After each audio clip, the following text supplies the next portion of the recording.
Because fear has spread so quickly, it's really important to spread kindness. چونکہ خوف تو بڑی تیزی سے پھیلتا چلا جا رہا ہے، یہ بہت اہم ہے کہ ہم خوشیاں پھیلائیں. ایک نظر باہر دیکھیے، nature is in full control. چڑیاں چہچہا رہی ہیں، پھول کھل رہے ہیں، سورج نکل رہا ہے. All these are rays of hope. یہ سب امید ہے.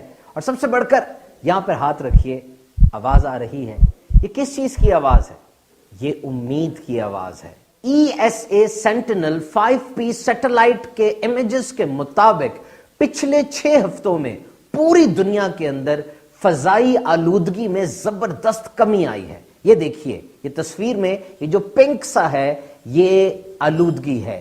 یہ بہت سی بیماریوں کا سبب بن سکتی تھی، لیکن یہ آلودگی پچھلے 6 ہفتوں میں بہت زیادہ کم ہو گئی. چائنا میں 15 کے قریب نئے ہاسپٹلز بنائے گئے تھے کورونا وائرس کے مریضوں کا علاج کرنے کے لیے. وہ سب کے سب بند کر دیے گئے کیونکہ نئے مریض اب رپورٹ نہیں ہو رہے.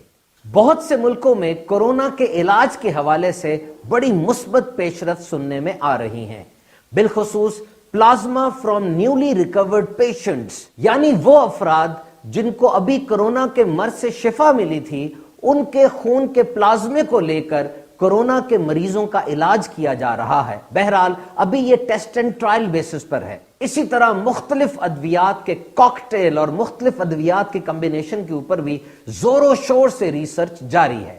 دنیا کی مشہور زمانہ کمپنی ایپل نے چائنا میں موجود اپنے 42 سٹورز، یعنی ان کی جو دکانیں تھی 42، وہ ساری کی ساری اوپن کر دی ہیں. کاروبار دوبارہ اپنے معمول پر آ رہا ہے. ساؤتھ کوریا میں بھی کرو فلیٹن ہو رہی ہے، یعنی بہت زیادہ کیسز میں کمی آ رہی ہے اور نئے کیس رپورٹ نہیں ہو رہے. اور کینیا کے ملک میں 13 مارچ تک ایک بھی ڈیتھ کورونا کی وجہ سے نہیں ہوئی. بہرحال جن ممالک نے اس بیماری پر قابو پایا، ایک ہی طریقہ سب سے زیادہ کارگر نظر آ رہا ہے، اور وہ ہے quarantine. Social distancing, community participation نہیں ہونی چاہیے. فاصلہ رکھیں اور جو کہا جا رہا ہے ان احتیاطی تدابیر پر عمل کیجیے. یہاں آپ کو ایک زبردست آئیڈیا دوں. سب کہتے ہیں گھر میں بوریت ہو رہی ہے، مناٹنی ہو رہی ہے. آپ ایک کام کیجیے، آپ ان دنوں میں اپنی نمازوں کو پرفیکٹ کرنے کی کوشش کیجیے. یعنی نماز میں خشوع و خضوع، فزیکل اور مینٹل کنسنٹریشن لانے کی کوشش کیجیے.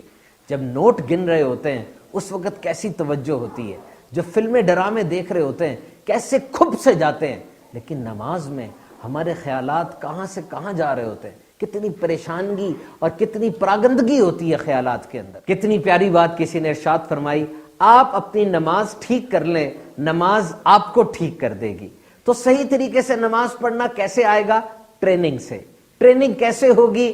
سیکھنے سے، پڑھنے سے. آئیے، دعوت اسلامی کے مدنی ماحول میں آن لائن کورس ہوتا ہے، نماز کورس. آپ آن لائن یہ کورس بھی کر سکتے ہیں، اور میرے شیخ طریقت امیر اہل سنت کی شورى آفاق کتاب فیضان نماز، اس کو حاصل کیجئے. روزانہ بٹ بائی بٹ پڑھنا شروع کیجئے. انشاءاللہ عز و جل نماز آپ کی ٹھیک ہو جائے گی، اور نماز درست طریقے سے آپ کو پڑھنی آ جائے گی.